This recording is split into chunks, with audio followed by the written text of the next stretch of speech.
Laura, are you ready? Yeah, can you hear me? I can. Yeah, we can, Laura. You can hear me now? Loud and clear, madam. Okay, thanks.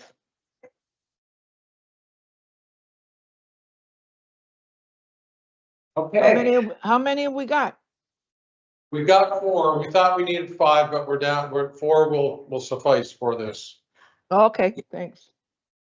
I'll call the meeting to order. It is 12:12 PM on January 31st, 2025. 12 PM I mentioned. First of all, before I approve the agenda, we'll do our land acknowledgement. We respectfully acknowledge the town of Stephenville as the ancestral homeland of different populations of indigenous people. We also acknowledge with respect the rich histories and cultures of the Beothuk, the Mi'kmaq, the Innu, and the Innu of the province of Newfoundland and Labrador. I would ask a member of council present. We do have Councilor Laura Aylward connected with us via Zoom, that the agenda as circulated be adopted. I so move. Moved by Councilor Myra White, second. Second, Councilor Tom O'Brien. All in favor? Aye. Aye. Carried. Okay, item number 4. We're going to rescind motions. This is an administrative change that Municipal Affairs has asked upon us.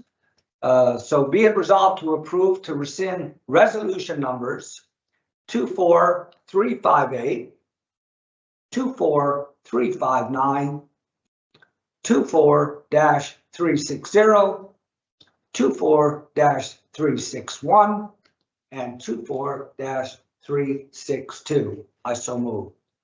Or I've asked somebody to move. No, I can move. You get this straight here. You move. I can move. No, Not supposed to. no. Okay, I'll ask. Okay, I so move. Moved by Councilor Myra White, second by Councilor Tom O'Brien. All in favor? Aye. Carried. Okay, I'll turn it over to our Chair of Finance for item number 5 for the approvals to submit capital and municipal works projects for 2025 and I'm sure beyond. Thank you. So just for the benefit, this is in no way to deal with the substance of any of these. There's a calculation error that arose in all of the spreadsheets as provided by Municipal Affairs, which led to us having to make small changes to the amounts of the potential borrowing for the town. So there are adjustments in each of these for amounts to make it match with the bigger requirements of the Municipal Affairs in the Municipal Capital Works Program. So anyway, I just wanted to point that out. Thank you very much. Item number 5 is approval to submit municipal capital works applications for the following. A, Queen Street Extension Phase 2. Be it resolved to apply for cost shared funding through the Municipal Capital Works call for applications with the Municipal Infrastructure Division of the Department of Transportation and Infrastructure in the amount of $4,209.50 for the purpose of Queen Street Extension Phase 2 water and sewer upgrades.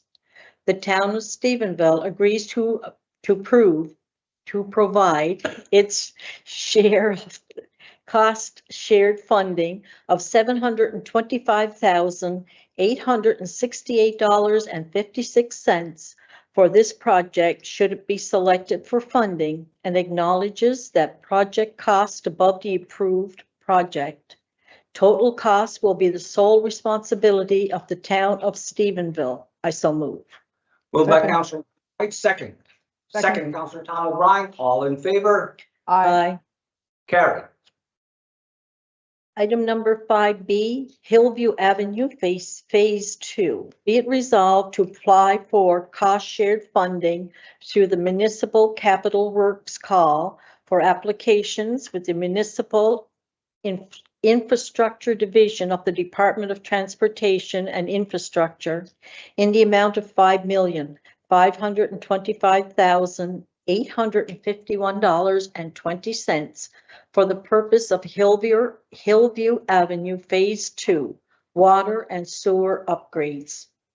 The town of Stephenville agrees to provide its share of the cost-shared funding of $1,002,206.81 for this project, should it be selected for funding, and acknowledges that project cost above the approved project total cost will be the sole responsibility of the town of Stephenville. I so move. Moved by Second. Council Myra, second. Second. Second by Councilor Laura Elder. Yes. All in favor? Aye. Aye. Carried.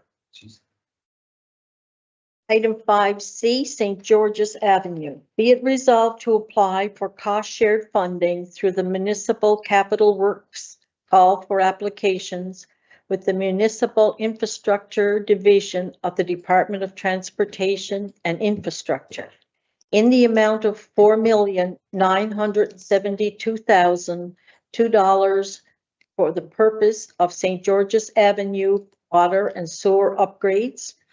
The town of Stephenville agrees to provide its share of the cost-shared funding of $901,756. Let me repeat that one. $901,756.87 for this project shall it be selected for funding, and acknowledges that project cost above the approved project shall be the sole responsibility of the town of Stephenville. I so move. Moved by Councilor Myra White. Second. Second, Councilor Tom O'Brien, all in favor?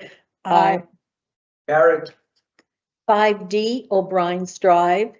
Be it resolved to apply for cost-shared funding through the Municipal Capital Works call for applications with the Municipal Infrastructure Division of the Department of Transportation and Infrastructure in the amount of $3,539,789.67 for the purpose of O'Brien's Drive, water and sewer upgrades.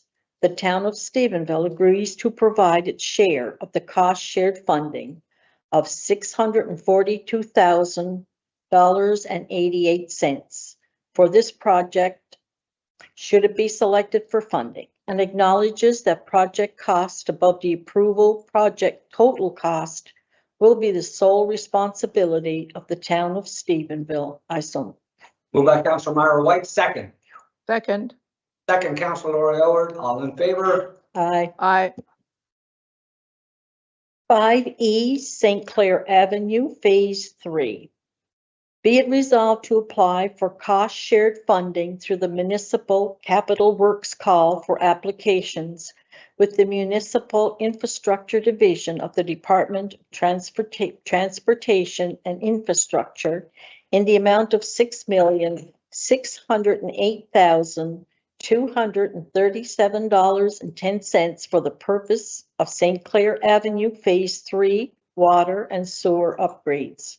The town of Stephenville agrees to approve its share of the cost-shared funding of $1,198,515.85 for this project, should it be selected for funding, and acknowledges that project cost above the approved project total cost will be the sole responsibility of the town of Stephenville. I so move. Moved by Councilor Myra White, second. Second, Councilor Tom O'Brien, all in favor? Aye. Aye. Carried. Mr. Mayor, that was the last item. I've got to just mention a couple of things, I guess, just for clarity for, we do have four attendees for the special meeting. But all municipalities get to submit a capital works schedule for planned business. And as we well know, something that we think is priority today, 24 months from now may not be a priority, and that can change sometimes.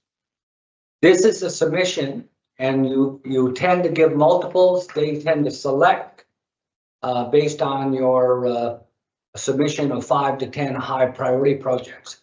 So in this case, this is a $25 million project where the province would pay approximately 20 million. We would pay 5 million based on if everything comes in on budget. The challenge with municipalities, and I spoke at on CBC yesterday with the MNL Rob Nolan and different mayors from the province. The challenge is, especially coming out of COVID, these MCW projects are taking 2 or 3 years. I think Russell Heights that we just completed took us 3 years. What's happening is the cost is going higher. And as you noted in every motion, Councillor White and council and management team, is every motion and every component here said that we're the sole responsibility for overruns. And, you know, so we really need municipal affairs and engineering and procurement to get moving so that it doesn't incur costs. So maybe towns like Steamboat or other mid-sized towns or large towns can afford to pick up. But what's happening is some very small communities, all of a sudden, if it goes up by 20 or 30%, they're saying we can't afford to do it because they can't find 20 or 30%. So it's very challenging in the province. The other thing I want to say is that our Director of Public Works and our Manager of Planning and Asset, along with management, did a lot of work to identify these projects as our priorities. And they're priorities because there are planned developments that has undersized infrastructure to grow the town. Other ones are time expired, I guess, because when you look at Steamboat, we started to put in water and sewer lines back in the 50s. So we're talking 70 years old. But we've done over the last 70 years, we've been doing a lot of upgrades. So I got to give a lot of credit to our management team for identifying the key priorities that are very important to the town of Stevenage. And one that, if I might, Mr. Mayor, is one that's not on this list for correction because the figures didn't need to be changed is the wastewater treatment plant, which is, you know, the application for that one is intact and the numbers seemingly match appropriately. But that was priority number one, although that is the most expensive single project of the overall list of projects. And you know, we also intend to advertise, or sorry, apply for that through the CHIP program, the Canadian Home Infrastructure Program of the Government of Canada. And whatever offsets we get from that will avoid the town's costs. Either it's supposed to take the town's part as opposed to the province. So if the province proved that, they're not allowed to get a grant from the feds over it. So basically it's our portion of that one. If we get it covered, then it would be the province and the federal government that would supply the monies for that particular project should it get approved. So we are in the process of finalizing the application for the wastewater treatment plant expansion through this CHIP program, and the staff has been working on it all week to try to finalize that, just so it can be considered as a part of whether the province, you know, would hold that up as the priority, and whether we would be entitled to that much money out of the overall total. I think last year was about 150 million that they put into municipal capital works. If we were to get our normal share, it might be a challenge to get a, you know, figure like the one we're asking for the wastewater treatment expansion. And you know, and now our management can find programs federally that can help stack and offset us paying a 20% or a 50% on some projects. Because water and sewer tends to be 80-20, sometimes recreation stuff was 50-50. But in town we can find and be permitted to use stacking on other government level financial instruments. It's a really good thing. But before we adjourn, I just got one last little thing, the timing, especially when I identified as January 31st. Let's hope that south of the border there's more economic minds that's not going to allow a 25% tariff. And I was thinking about our town. The one industry in our town right now that has the most impact, I would say, is our salmon hatchery in Maui. Maui's a multinational. And I'm sure a lot of their salmon heads to the United States of America. Plus, just, that's the town steamboat, but we also have our independent fisher persons.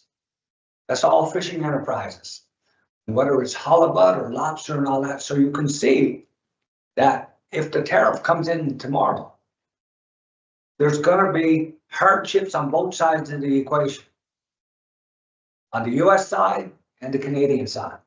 So let's hope that the President Trump and his key staffers can ensure that that doesn't happen, but I guess time will tell. It'll be a big impact, yeah, and especially the other part of that, Mr. Mayor, is of course supplies. We purchase a lot of products, mostly Canadian, but a lot of those originate in the US. Yeah.